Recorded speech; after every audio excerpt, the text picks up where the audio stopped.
Chapter number 3 ख्याति का मूल्यांकन means valuation of goodwill. Chapter number 3 आज हम पढ़ने वाले ख्याति का मूल्यांकन।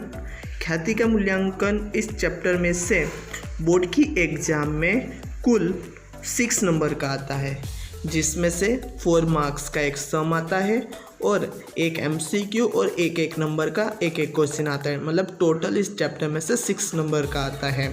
तो ये चैप्टर की तैयारी हम लोग बुक में से मैक्सिमम करेंगे, तो इसमें हम संपूर्ण नंबर प्राप्त कर सकते हैं। तो इसमें सबसे पहले ख्याति की परिभाषा। ख्याति धंधा की प्रतिष्ठा का मूल्य दर्शाने वाला अदृश्य संपत्ति है। अब इसको हम डीपली समझते हैं। चैप्टर 3 ख्याति। अब हम सबसे पहले ख्याति का अर्थ समझते हैं। ख्याति धंधा की प्रतिष्ठा का मूल्य दर्शाने वाले अदृश्य संपत्ति है। तो सबसे पहले हम लोगों को ख्याति का अर्थ पता होना चाहिए। चलिए ख्याति का अर्थ समझाने के लिए मैं एक छोटा सा एग्जाम्पल आपको समझा रहा हूँ।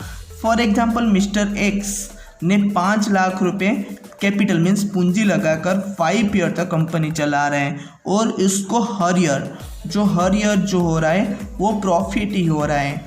मतलब कोई भी ईयर उसे लॉस नहीं हुए, कुछ ना कुछ प्रॉफिट हो रहा है। और सेम डेट पर मिस्टर वाई ने भी कंपनी स्टार्ट किए थे और इसने भी 5 लाख रुपए इन्वेस्ट किए हुए और इसको भी चलाते 5 ईयर हो गए, क्योंकि एक ही दिन में स्टार्ट किए थे।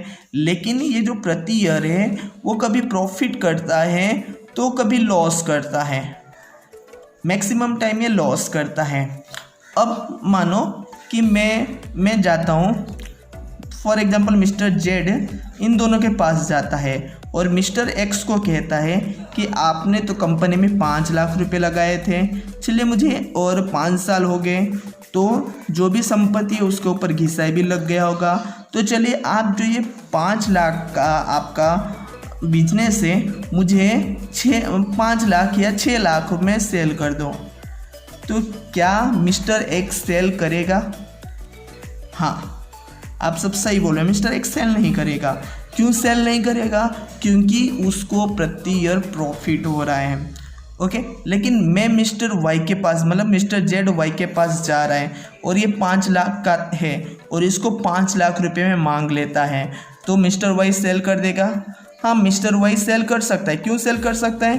क्योंकि मिस्टर वाई को तो कोई प्रॉफिट ही नहीं हो रहे, तो वो क्या कर सकता है 5 लाख रुपए में भी सेल कर सकता है। लेकिन मिस्टर एक्स ने सेल नहीं किया। उसका रीज़न क्या है? क्योंकि वो प्रॉफिट कमा रहा है। लेकिन मैं 5 लाख के बदले में उसको 10 लाख रुपए दूं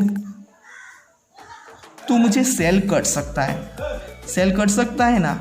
क्यों कर सकता है? क्योंकि उससे अमाउंट ज़्यादा मिल रहा है तो कर सकता है। यदि उसकी वैल्यू कंपनी की कितनी है 5 लाख, लेकिन उसको मांग कितने में 10 लाख, तो एक्स्ट्रा कितने रुपए दे रहे?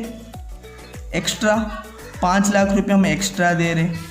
ये 5 लाख रुपए हम एक्स्ट्रा दे क्यों रहे? क्योंकि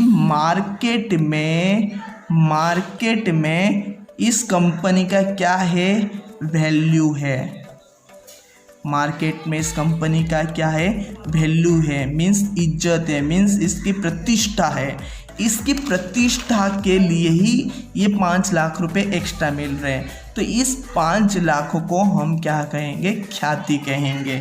तो जैसे डेफिनेशन था कि ख्याति धंधा की प्रतिष्ठा, देखो ये वर्ड अब वापस आया कि प्रतिष्ठा की मूल्य दर्शाने वाली अदृश्य संपत्ति है। तो देखो ये जो हमको 5 लाख रुपए एक्स्ट्रा मिल रहा है, मतलब 5 लाख रुपए एक्स्ट्रा में सेल कर रहा है, वो किस लिए सेल कर रहा है? क्योंकि उसकी प्रतिष्ठा ज़्यादा है। ओके, अब अदृश्य संपत्ति कैसा हुआ? तो मार्केट प्राइस ये 5 लाख था और 10 लाख रुपए सेल कर रहे हैं और ख्याति हमको 5 लाख रुपए। ये किस प्रकार का संपत्ति है? कोई दिख रहा है हमको संपत्ति? कुछ नहीं दिख रहा है, इसलिए ये कैसा संपत्ति है? अदृश्य संपत्ति है। आया समझ में? ओके, अब मैं ये बात है कि प्रॉफिट, जिस कंपनी की प्रॉफिट ज़्यादा हो, प्रॉफिट कैसा हो? ज़्यादा हो, तो उस कंपनी की प्रतिष्ठा भी कैसा होती है? मार्केट में उसकी वैल्यू कैसा होता है? ज़्यादा होता है, इसलिए उसकी ख्याति भी कैसा होगा? ज़्यादा होगा। जिस कंपनी की प्रॉफिट जो है वो कम है, प्रॉफिट क्या है, कम है, तो उसकी मार्केट में वैल्यू कैसा होगा, कम होगा। और मार्केट में वैल्यू कम है तो उसकी ख्याति भी कैसा होगा, कम होगा। पता चला।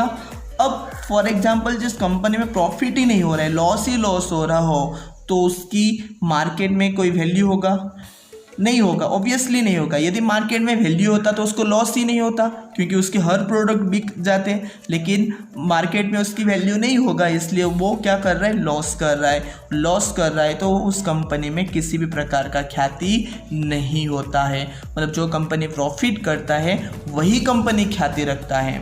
ओके, मतलब जिस कंपनी जितना प्रॉफिट करेगा उसकी ख्याति भी उतना होगा। जिस कंपनी की प्रॉफिट कम होगी, ख्याति कम होगा। लेकिन जो कंपनी प्रॉफिट ही नहीं कर रहा है उसका ख्याति होगा ही नहीं। नेक्स्ट टॉपिक है कि कौन सी पीढ़ी ख्याति रखती है। अभी मैंने आपको नेक्स्ट पीछे जो टॉपिक था उसमें बोला कि यदि कंपनी प्रॉफिट जो कर रहा है, यदि वो ज़्यादा कर रहा है तो उसका जो गुडविल मतलब ख्याति जो होगा वो कैसा होगा कि ज़्यादा होगा। सेम यहाँ पे देखो क्या लिखा है कि जो पीढ़ी सामान्य पीढ़ी की अपेक्षा अधिक लाभ कमाने की क्षमता रखती है वो पीढ़ी ख्याति रखती है। जो पीढ़ी सामान्य पीढ़ी की अपेक्षा अधिक लाभ कमाने की क्षमता रखती हो, मतलब जो सामान्य पीढ़ी लाभ कमाते हैं उस पीढ़ी की अपेक्षा अधिक लाभ कमा सकती है, तो वो पीढ़ी क्या रखती है, ख्याति रखती है। आया समझ में।